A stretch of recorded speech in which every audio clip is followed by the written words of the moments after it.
మనం ఫస్ట్ గా మాట్లాడుకోవాల్సింది big boss గురించి. ఆగండి, తెలుగు బిగ్ బాస్ కాదు, హిందీ బిగ్ బాస్ గురించి. అలా అయితే హ్యాపీనే. బిగ్ బాస్ హౌస్ లో ఈసారి కంటెస్టెంట్స్ తో పాటు ఒక డాంకీని కూడా ఎంటర్ చేయించినారు. అంటే ఫైనల్ గా హౌస్ లో కొంచెం సెన్స్ ఉన్న వాళ్ళు ఉన్నారనమాట. ఈ గ్యాప్ లో పీటా వాళ్ళు బిగ్ బాస్ మేనేజ్మెంట్ కి అండ్ సల్మాన్ ఖాన్ కి ఒక లెటర్ రాసినారు. ఆ లెటర్ లో ఏముందంటే,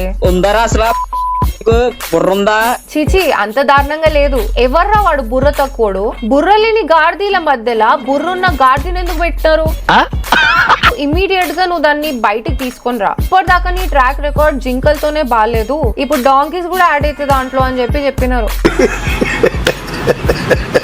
ఇండియాలో ఈ టైంలో అందరికంటే ఎక్కువ టెన్షన్ పడుతుంది ఎవరంటే సల్మాన్ ఖానే. పాపం లారెన్స్ బిష్నోయ్ పేరు చెప్పినా భయపడుతుండు, లారెన్స్ రాఘవ్ పేరు చెప్పినా భయపడుతుండు.